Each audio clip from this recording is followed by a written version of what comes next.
ಏನಿದೆಲ್ಲ ಏನ್ ಮಾಡ್ತಿದ್ಯಾ?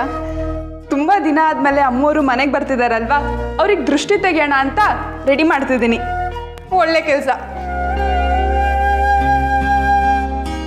ವಿಕಿ, ಟೈಮ್ ಆಯ್ತಲ್ಲ, ಇನ್ನೇನು ಅಮ್ಮ ಬಂದ್ಬಿಡ್ತಾರೆ. ಅಣ್ಣ ಹೊರಟಿರ್ತಾರೆ, ಆದಷ್ಟು ಬೇಗ ಬಂದ್ಬಿಡ್ತಾರೆ. ಎಷ್ಟು ಮಿಸ್ ಮಾಡ್ಕೊಂಡು ಕಣ ಅಮ್ಮನ ನಾವು. ನಾನು ಅಷ್ಟಣ್ಣ, ತುಂಬಾ ಮಿಸ್ ಮಾಡ್ಕೊಂಡೆ.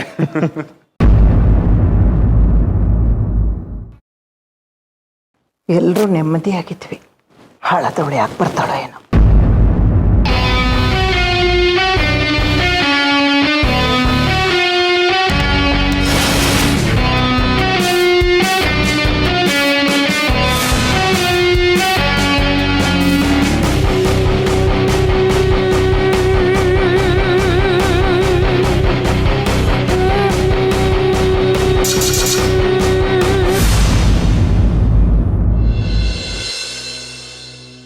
ಕಾರ್ ಸೌಂಡ್ ಆಯ್ತು, ಅಮ್ಮೋರು ಬಂದ್ರು ಅನ್ಸುತ್ತೆ.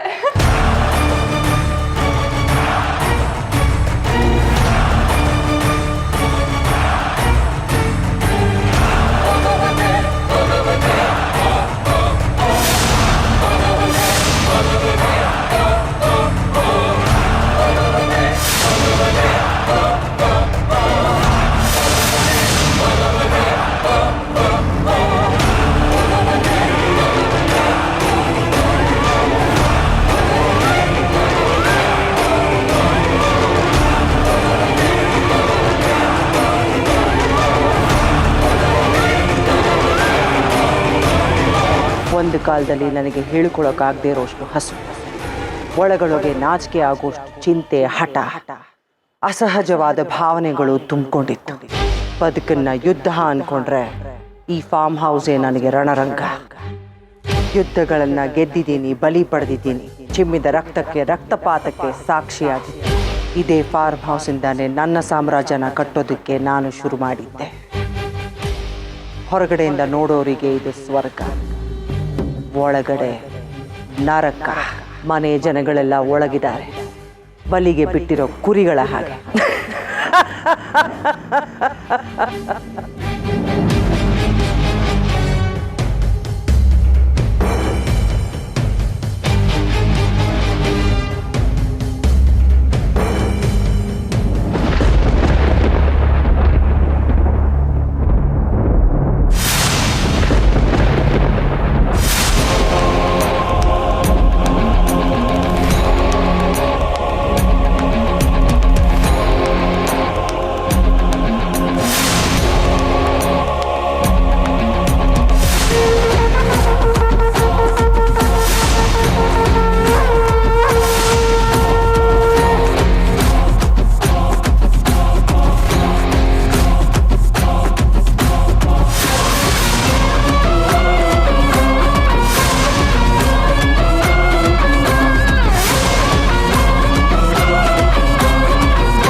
ಏನಿದು ಮುಖ ಎಲ್ಲ ಮಸಿ?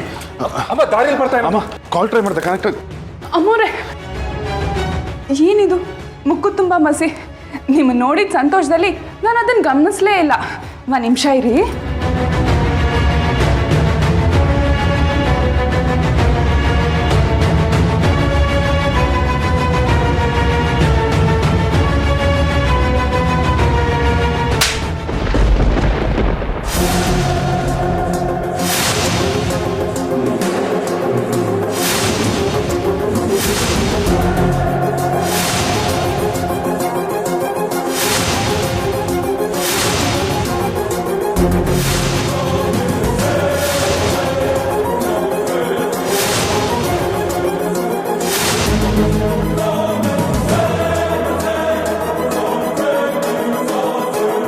ಮನೆ ಒಳಗೆ ಇನ್ನೂ ಹೆಜ್ಜೆನೇ ಇಟ್ಟಿಲ್ಲ, ಆಗಲೇ ಎಲ್ಲರೂ ಕಾಲಿಗೆ ಸಿಕ್ಕಾಕೊಳ್ತಾ ಇದ್ದೀರಾ.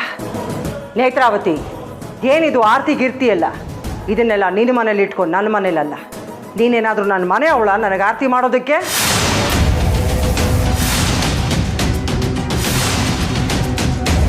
ದೇವಸ್ಥಾನದ ಒಳಗಿದ್ದಾಗ ಭಕ್ತನಿಗೆ ಸಾವು ಬರಬಾರದು ಅನ್ನೋ ಕಾನೂನಿಲ್ಲ. ಎಲ್ಲಿದ್ರೂ ಅದು ಬಂದೇ ಬರುತ್ತೆ. ಅದು ಬಂದಾಗ ಸ್ವೀಕರಿಸ್ಬೇಕಷ್ಟೆ. ಒಂದು ಮಟ್ಟದ ಅಂತರವಿದ್ದರೆ ತುಂಬ ಒಳ್ಳೆಯದು ನೇತ್ರ. ಸಂಬಳಕ್ಕಿದ್ದೀಯಾ, ನಿನ್ನ ಹದ್ದನ್ನು ಮರಿಬೇಡ, ಮೀರಬೇಡ.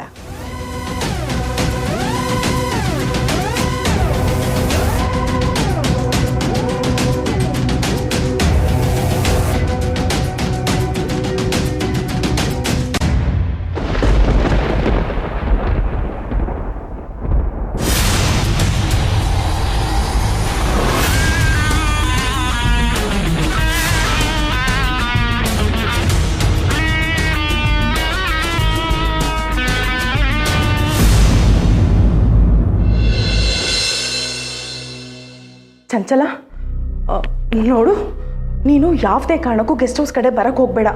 ನಿನ್ನನ್ನು ನಾನೇ ಕರೆಸಿರೋದು ಅಂತ ಇಲ್ಲಿ ಯಾರಿಗೂ ಗೊತ್ತಿಲ್ಲ. ಇವತ್ತು ಅತ್ತಿಗೆ ಬರ್ತಾ ಇದ್ದಾರೆ. ಒಂದು ವೇಳೆ ಅವ್ರಿಗೆ ಗೊತ್ತಾದರೆ ನಾವಿಬ್ಬರು ನಾಯಿಗೂ ನರಿಗೂ ಆಹಾರ ಆಗ್ಬಿಡ್ತೀವಿ. ನಿನಗೇನು ತಲುಪಬೇಕು ಅದನ್ನು ನಾನು ತಲುಪಿಸ್ತೀನಿ. ದಯವಿಟ್ಟು ಈ ಕಡೆ ಬರೋದಕ್ಕೆ ಹೋಗಬೇಡ ಚಂಚಲ. ನಾನು ನಿನ್ನ ಕೈಲಿ ಫೈಲ್ ಹುಡುಕ್ಸಿದ್ದು, ಅದು ಸಿಕ್ಕಿದ್ದು ಸಿಗದೆ ಇರೋದನ್ನು ಯಾರ ಹತ್ರನೂ ಹೇಳಕ್ಕೆ ಹೋಗಬೇಡ. ನಾನೇ ಇದನ್ನು ಅತ್ತಿಗೆ ಹತ್ರ ಮಾತಾಡಿ ಒಂದು ಟೈಮ್ ನಿರ್ಧಾರ ಮಾಡಿ ನಿನ್ನ ಬರೋದಕ್ಕೆ ಹೇಳ್ತೀನಿ. ಅಲ್ಲಿ ತನಕ ದಯವಿಟ್ಟು ಇವ್ರನ್ನೇ ಬಿಟ್ಟೋಗು ಪ್ಲೀಸ್ ಚಂಚಲ. ನಿನ್ನ ಕೈ ಮುಗ್ದು ಕೇಳ್ಕೊತೀನಿ. ಓಕೆ ಚಂಚಲ, ಥ್ಯಾಂಕ್ ಯು.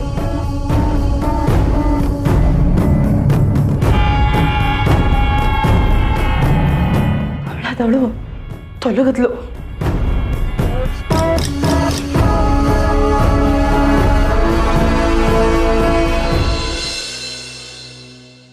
ಬರೋ ಇಲ್ಲಿ.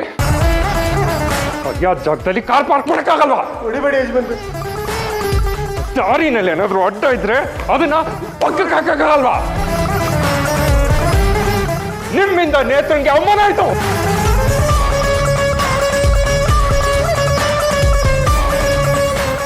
ಬದಲಾದ ನನ್ನ ಮೊಮ್ಮಗ ಯುವರಾಜ ಬದಲಾದ.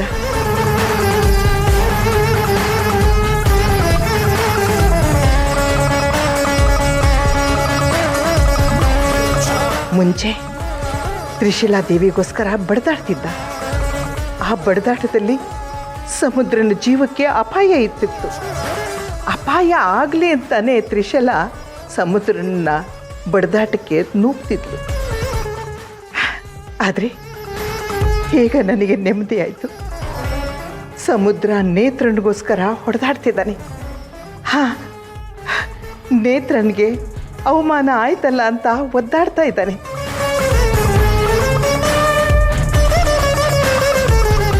ನೇತ್ರನಂತ ಒಳ್ಳೆ ಮಗುಗೋಸ್ಕರ ಒದ್ದಾಡ್ತಿದ್ದಾನಲ್ಲ, ಒಳ್ಳೆಯದೇ. ಹಾಂ, ಒಳ್ಳೆಯದೇ ಆಗುತ್ತೆ. ಶಬಾಷ್ ಸಮುದ್ರ, ಶಬಾಷ್ ಶಬಾಷ್ ಸಮುದ್ರ, ಶಬಾಷ್.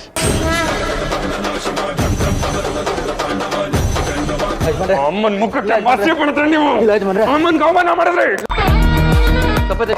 ಅಷ್ಟು ಬುದ್ಧಿ ಬಿಡುವ ಎಲ್ಲ ಹೊಡ್ತೀಯ ಬಾಯ್ಲೆ ಬರಲ್ಲ. ಅಮ್ಮನ್ಗೋಸ್ಕರ ನಾನು ಏನೇನ್ ಮಾಡ್ತೀನಿ? ಅಮ್ಮನ್ಗೆ ಅವಮಾನ ಮಾಡ್ತೀಯ ನೀನು. ಬಾಯ್ಲೆ ಜೋಗಿ.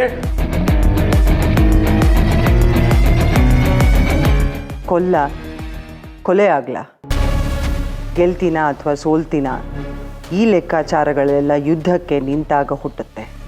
ರಥ, ಕತ್ತಿ, ಕುದುರೆ ಇದ್ದರೆ ಮಾತ್ರ ಯುದ್ಧ ಅಲ್ಲ. ಬೇಕು ಅನ್ನೋ ಹಠ ಕೂಡ ಒಂದು ರೀತಿಯ ಯುದ್ಧವೇ. ಸಮುದ್ರ ಅನ್ನೋನು ನಾನಾ ಕಾರಣಗಳಿಗಾಗಿ ನನಗೆ ಬೇಕು.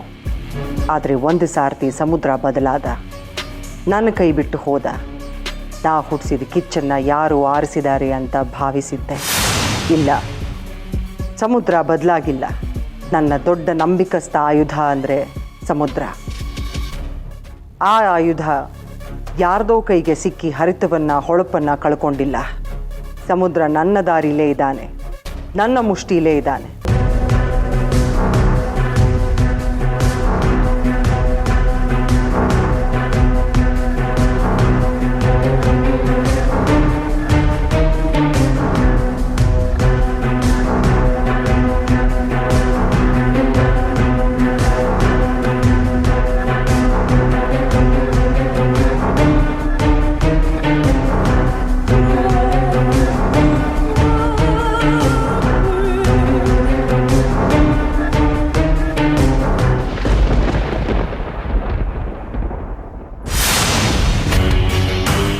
ನೆಮ್ಮದಿಯಾಗಿರೋಣ ಅಂತ ಫಾರ್ಮ್ ಹೌಸಿಗೆ ಬಂದರೆ ಇಲ್ಲೂ ರಗಳೇಶು.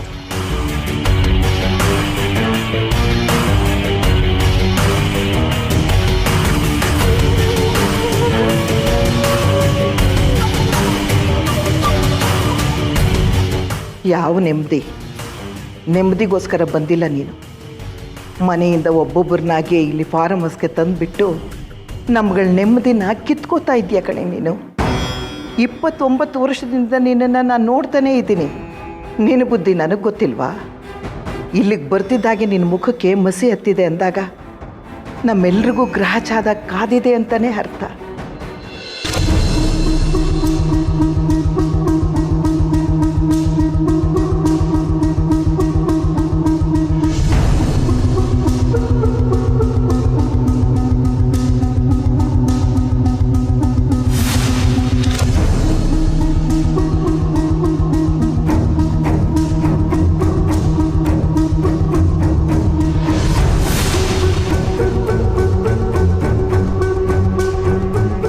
ನೋಡು ನೇತ್ರಾವತಿ, ನನಗೆ ಕೆಲವು ವಿಷಯಗಳು ಇಷ್ಟ ಆಗೋದಿಲ್ಲ. ಅದಕ್ಕೆ ನನ್ನದೇ ಆದ ಕಾರಣಗಳಿದೆ. ನಂಬಿಕೆಯಲ್ಲಿ ಬದುಕೋ ಕಾಲ ಹೋಯ್ತು. ಈಗ ಪ್ರಪಂಚ ಸಾಕ್ಷಿ ಕೇಳುತ್ತೆ. ಹೆಸರಿರೋರೇ ಆಗಲಿ, ರಕ್ತ ಸಂಬಂಧಿಗಳೇ ಆಗಲಿ, ಬದುಕಕ್ಕೆ ಮಾತ್ರ ಸೀಮಿತ. ನನ್ನ ದಯವಿಟ್ಟು ಕ್ಷಮಿಸ್ಬಿಡಿ ಅಮ್ಮೋರೆ. ನಿಮ್ಮ ಮನಸ್ಸಿಗೆ ತುಂಬ ಕಿರಿಕಿರಿ ಆಯಿತು ಅನಿಸುತ್ತೆ. ನೀವು ತುಂಬ ದಿನ ಆದಮೇಲೆ ಬಂದ್ರಲ್ವಾ, ನಿಮಗೆ ಆರತಿ ಮಾಡಬೇಕು ಅಂತ ಅನಿಸ್ತು, ಅದಕ್ಕೆ ಹಾಗೆ ಮಾಡಿದೆ. ಇವರಿಬ್ಬರಿಗೂ ಒಂದು ಜವಾಬ್ದಾರಿ ವಹಿಸಿದ್ದೆ. ಅದನ್ನು ಇವರಿಬ್ಬರು ಅರ್ಧಕ್ಕೆ ಬಿಟ್ಟು ಬಂದರು. ನೆನಪಿದೆಯಾ ಸಮುದ್ರ? ನೀನು ವಿಕ್ಕಿ ಬಿಸ್ನೆಸ್ ಟ್ರಿಪ್ಪಿಗೆ ಹೋಗಿದ್ರಿ, ಅದನ್ನು ಅರ್ಧದಲ್ಲೇ ಬಿಟ್ಟು ಬಂದ್ರಿ. ಅದನ್ನು ಪೂರ್ತಿ ಮಾಡೋದಕ್ಕೆ ಅಂತ ನಾನು ಹೋದೆ. ಹಾಳಾದ ಕೋವಿಡ್, ಲಾಕ್ಡೌನ್ ಆಗಿ ನಾನು ವಾಪಸ್ ಬರೋದು ತಡ ಆಯಿತು. ನಾನು ಹೋಗದೆ ಹೋಗಿದ್ದಿದ್ರೆ ಕಂಪನಿಗೆ ಲಾಸ್ ಆಗಿರೋದು, ಬಿಸ್ನೆಸ್ ಮಾರ್ಕೆಟಲ್ಲಿ ನಮ್ಮ ಹೆಸರು ಕೆಟ್ಟಿರೋದು. ಕಂಪನಿಗೆ ಪ್ರಾಫಿಟ್ ಬಂದಾಗ ಲಾಭ ಕೇಳೋದಕ್ಕೆ ಎಲ್ಲರೂ ಬರ್ತಾರೆ. ನಷ್ಟಕ್ಕೆ ಹೊಣೆ ಯಾರು? ಆ ಆತಂಕದಲ್ಲಿ ನಾನು ಮನೆಗೆ ವಾಪಸ್ ಬಂದರೆ ಆರತಿ ಮಾಡ್ತಾಳಂತೆ. ಆರತಿ, ಸಾರಿ ಅಮ್ಮ, ಇನ್ಮೇಲೆ ಹೀಗೆ ಮಾಡಲ್ಲ. ಹೋಗಲಿ ಬಿಡು ಸಮುದ್ರ, ಇನ್ಮೇಲೆ ಹೀಗಾಗಲ್ಲ ಅಂದ್ಯಲ್ಲ, ಅಷ್ಟು ಸಾಕು ನನಗೆ. ಇದು ನಿನಗೆ ನೆನಪಿರಲಿ. ಸರಿ ಅಮ್ಮ, ಈಗ ನೀನು ಹೋಗಿ ರೆಸ್ಟ್ ಮಾಡು. ನಿನಗೊಂದು ಮಾತು ಹೇಳ ಮಗನೇ. ಹೇಳಮ್ಮ. ನಿನ್ನ ಧ್ವನಿ ಕೇಳಿ ಎಷ್ಟು ದಿನ ಆಯ್ತು ಗೊತ್ತಾ? ಸ್ಮಶಾನ ಆವರಿಸೋದು ಮೌನ. ಅದೇ ಮೌನ ಸಾವಿರಾರು ಮಾತುಗಳನ್ನು ಹೇಳುತ್ತೆ ಸಮುದ್ರ. ಅಕ್ಕಿ ಅರಿಶಿನ ಕುಂಕುಮದ ಜೊತೆ ಸೇರಿದ್ರೆ ಅಕ್ಷತೆ ಆಗುತ್ತೆ. ಅದೇ ಅಕ್ಕಿ ಎಳ್ಳಿನ ಜೊತೆ ಸೇರಿದ್ರೆ ಪಿಂಡ ಆಗುತ್ತೆ.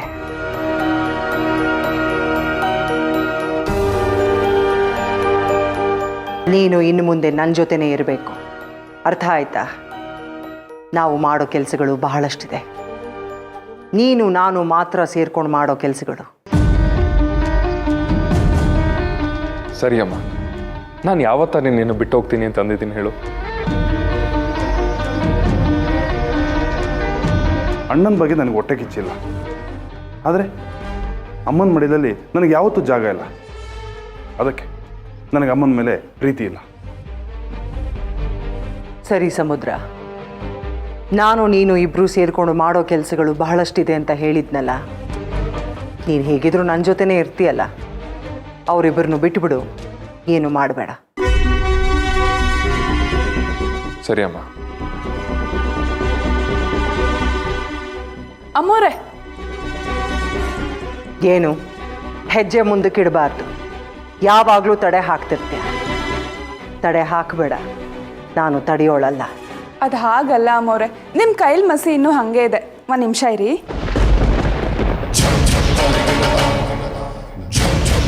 ₹80,000 ಸೀರೆ, ಸಂತೆಯಲ್ಲಿ ಜುಜುಬಿ ಕಾಸಿಗೆ ಸಿಗೋ ಅಂಥ ದಾವಣಿ ಯಾವತ್ತೂ ಸಮ ಅಲ್ಲ. ನಿನ್ನ ದಾವಣಿಗೆ ನನ್ನನ್ನು ತಾಕೋ ಯೋಗ್ಯತೆ ಇಲ್ಲ.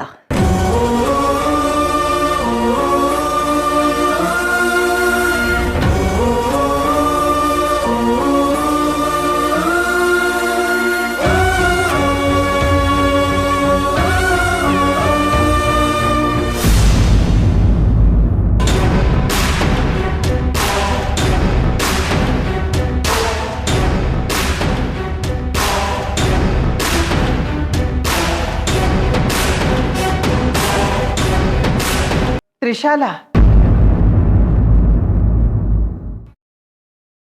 ಅವಳು ಏನು ಮಾಡಬಾರ್ದು ಮಾಡಿದಾಳೆ ಅಂತ ಈ ರೀತಿ ಅವಮಾನ ಮಾಡ್ತಾ ಇದೆಯಾ?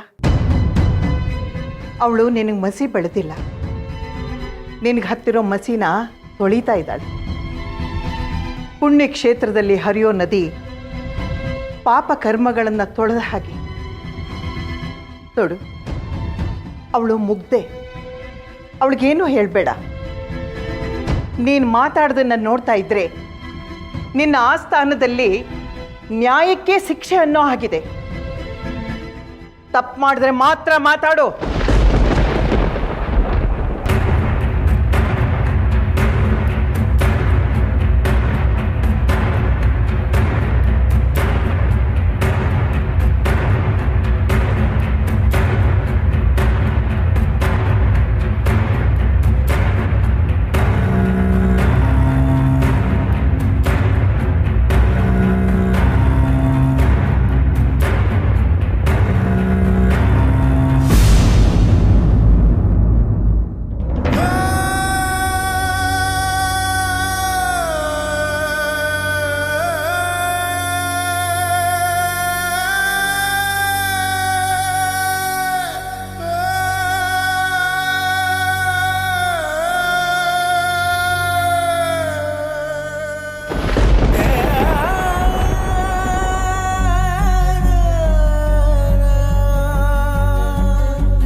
ತಪ್ಪು ಮಾಡಿದ್ರೆ ಮಾತ್ರ ಮಾತಾಡು.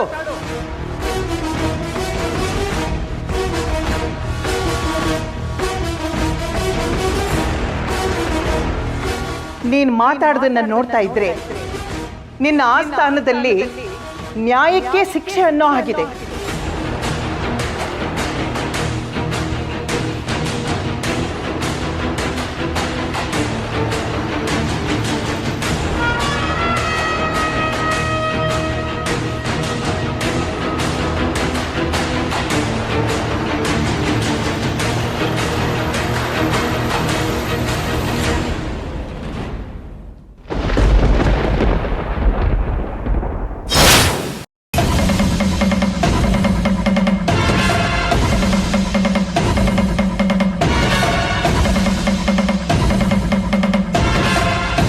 ತುಂಬ ಹೆಚ್ಕೊಂಡಿದ್ಯಾ ನೀನು.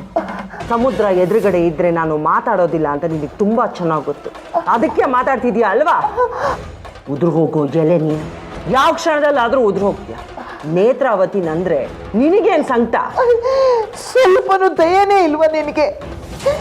ಸುಮ್ಮನೆ ಅವಮಾನ ಮಾಡ್ತೀಯಲ್ಲ ನೇತ್ರಾವತಿನ.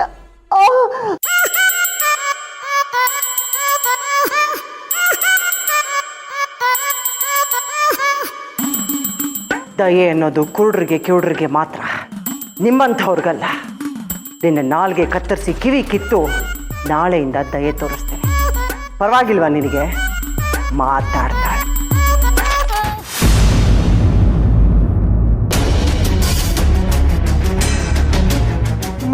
ಮಾತಾಡ್ತೀನಿ ಇವತ್ತು ನಾನು. ತುಂಬ ಸಹಿಸ್ಕೊಳಕ್ಕಾಗ್ತಾ ಇಲ್ಲ. ನೀನು ಹೆಣ್ಣು ಕುಲಕ್ಕೆ ಅವಮಾನ. ನಿನ್ನ ಮುಖ ನೋಡೋದು ಪಾಪ. ಮತ್ತೆ ಯಾಕಿದ್ಯಾ ನನ್ನ ಋಣದಲ್ಲಿ? ತೊಲಗು ಮೊದಲು. ನೀನ್ ಬಿಟ್ರೆ ತಾನೆ ಸ್ವತಃ ನಿನ್ನ ಅಕ್ಕನ್ನೇ ಕೊಂದವಳು ನೀನು.